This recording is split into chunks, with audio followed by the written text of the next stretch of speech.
Welcome back to Taiwan Outlook. I'm your host, Chi-Chen Lo. Joining us today is Professor Robert Chong. He is the Program Director of the Public Opinion Programs at the University of Hong Kong. President, we've been talking about the elections in Hong Kong and the future prospects for democracy. Right. And how do you see Taiwan's democracy and democratization process, and what are the possible implications of Taiwan's case for Hong Kong? Well, I've been visiting Taiwan for many, many years. Whenever there are elections, I come. Yeah. But whenever I come, I always look at the infrastructure of democracy in Taiwan. We know Taiwan is a very democratic society because in Taiwan, we can elect our president. That is really the ultimate person, right? It's ultimate democracy. But I also look at the sort of infrastructure of a democratic society. Like my profession, I do opinion surveys. I like to know, in Taiwan and Hong Kong, of course, not in China because it's not yet developed. I like to know, do we have an independent, professional polling institution? It's not one or two posters, but do we have that system? That's right. Okay. People have the right to vote for the supreme leader in almost every level of the government. Do they follow the rule of law? Is the election rational, clean? Yeah. So I have been looking at these different aspects of elections. I can come to a very clear-cut conclusion, but my sort of a layman observation is that Taiwan, structurally speaking, has a very high degree of democracy. But if you look at the infrastructure supporting it, it's not yet that mature. That's right. Because we have not, or I have not been able to see a very respected, within Taiwan, very respected independent pollster. That's right. Okay, that people trust the polling data. We haven't seen, I haven't seen, I must say, a very independent, well-trusted independent media. Yeah. Most people would say the TVs are partisan, the papers are partisan. Yeah. So that is something lacking. I like to see Taiwan develop this kind of infrastructure to support its democratic system. Look at Hong Kong. Obviously, we don't have democracy because our chief executive is not elected by the people. Our sort of legislative council, the supreme legislature, half of it is returned by direct election, but other is functional constituencies. So on the system, on the face of it, and even on the constitutional framework, the basic law of Hong Kong, I think we do not have a democratic system. But we have a free society. That's right. We have an educated society, and it seems that for these so-called infrastructure, some part of it are more developed, well developed than Taiwan. Like the rule of law, like when we have elections, a clean election, well-regulated election. That is something good for Hong Kong.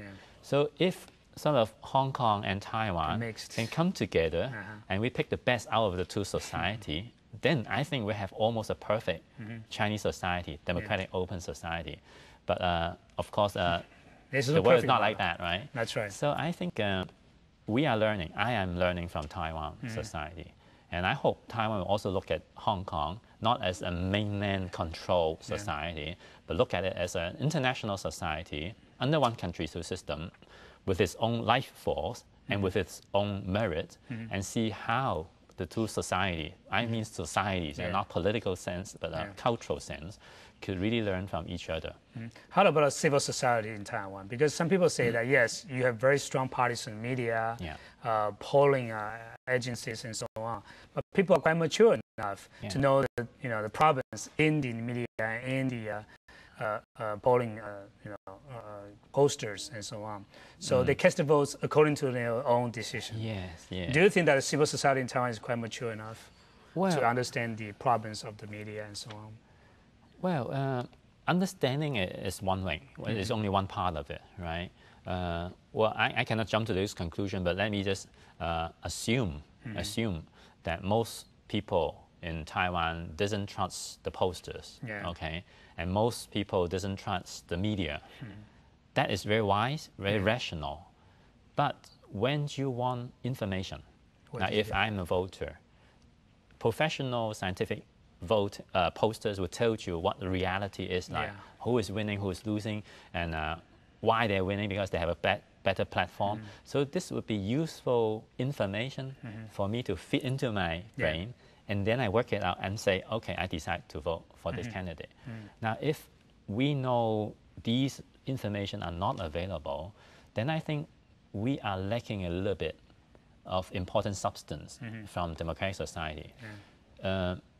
Mature societies, I mean democratic societies like European societies, American societies, they have very independent media, very professional media. They're independent in a way they are not partisan, and they give good information for people to consider about. So I would only say, well, Taiwan is really a very democratic society, very admirable Chinese society, but I would hope it could even get better if it could sort of breed some kind of more healthy institutions in it. Yeah, I think democracies in Taiwan and in Hong Kong are all overshadowed by authoritarian China in some way. How do you see the role of China in Hong Kong's democracy? Well, China on Hong Kong, of course, is much different from China on Taiwan. In a way, Hong Kong is under one country, two system formulation. Our sort of mini constitution has already, you can say, guaranteed or limited our autonomy in a way. So we have to live with it, okay? But I think I prefer to look at the life force of Hong Kong society away from the legal constitutional hierarchy. I look at it from the position of Hong Kong's own culture, own people, as a bridge between East and West, okay? East could mean China, Taiwan, anybody in the West, in the East. But Hong Kong is an open society. It's fairly international. So we are receptive to new ideas. And I hope these ideas, irrespective of the political framework or restriction of it, will dissipate. So you could see in the past 10, 20 years, when Hong Kong is slowly merging with mainland China, we are actually, as a whole, teaching people from the mainland what modern management is like, what modern culture is, and probably, I hope, we'll be teaching them what modern media and modern polling is like. Not yet that type of teaching, but we have our life force dissipating across the border. Politically, of course, we're under it. Physically, we are not independent. We need the water. We need everything from across the border. But in really modern society, we just don't look at things from the very tangible point of view. So I guess, yes, China has always been a factor. But instead of worry about it or threatened by it, we are changing it. That is true, but there are also concerns about the influence in a reverse way. In other words, China, of course, we're not intervened outrightly and so on.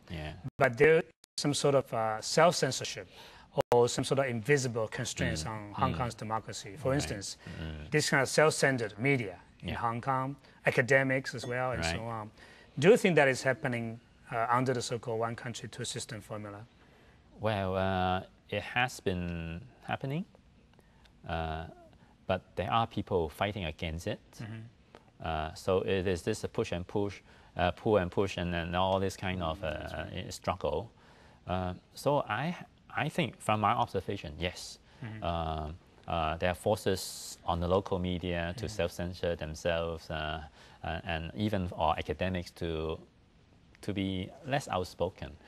But I think there are always people who, because Hong Kong is an international city, who could always travel around, look around, and then come back and say, no, this is not the way modern society is, so we are going to fight back. So in a way, I don't want to put it in a very political or military sense, but we are fighting battles. We are not losing battle. We are fighting. Sometimes we lose a little bit, sometimes we win a little bit. But we hope on this course of fighting, actually everybody is learning. China is also learning.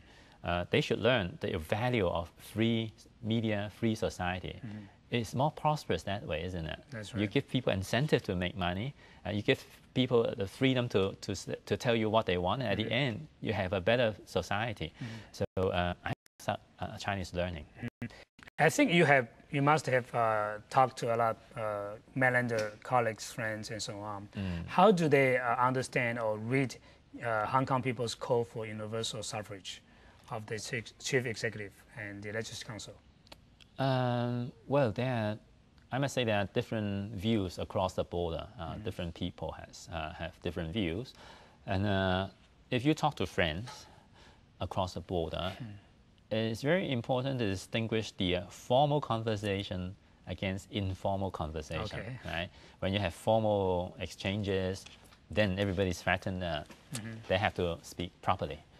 But if you have the opportunity to interact really in a casual and really honest way, then many of them, especially the younger generation officials, some of them, knows very well what Hong Kong is, what the world is, and they admire the freedom Hong Kong has. They would like to see that happen in China, but they of course know the difficulty part of it. So they have yet to come to some kind of wisdom how to maneuver themselves. But many of them do think Hong Kong is a model, and it's precisely because of this kind of sort of informal respect that we have that I think the future of Hong Kong, anyway Taiwan, really lies. Informally again, how do they see democratic developments in Taiwan? What are the possible implications for democracy in China? Well, I really do not know too much about how the mainland local people, even officials, think about Taiwan. I could only say that even Hong Kong people, they do not quite understand the real process, real situation of Taiwan society. Of course, we read the newspaper, we know the green, pan blue, fighting independence against unification. But that, I think, as far as I could know from Taiwan, this is not really what Taiwan is. Under that sort of icon clashes, there are a lot of substance within Taiwan.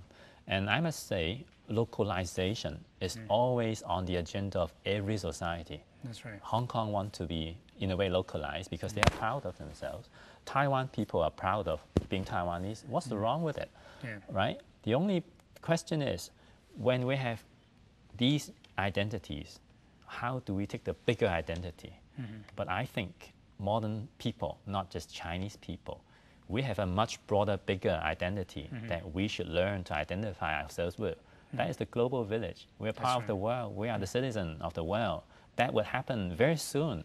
So why bother too much about these national patriotic issues? Let the older generation handle them. When we get older, we get more open-minded, and we'll have more wisdom to resolve all these problems. You said that both democracies in Taiwan and Hong Kong have some of the problems, and we can learn from each other. So at the academic or the societal level, what do you think that we can do to cooperate, to refine our democracies? I think both societies, especially the professionals in these two societies. I should also add overseas Chinese societies as well. Professionals are professionals, okay? If you're a professional lawyer, you have some kind of belief that you really give yourself in, right? If you are a professional opinion poster, then there are some kind of international standards which you really believe in, like science, like objectivity. I think these would be our common language. If we can speak with each other more frequently, more often, and we sort of feel that not necessarily taking each other as separated by borders, but as common people, common professionals, then we will begin to establish some kind of normal standards, common standards. And that, I think, will at the end transcend all these very complicated patriotic issues. I think the way to move forward is to let the people learn from each other more, and let the professionals talk to each other more, and develop some kind of international standards, which both of us are proud of. And thank you very much, Professor Zhong. Thank you. And that's Professor Robert Chong from the University of Hong Kong. Thank you very much for watching Taiwan Outlook, and see you next time.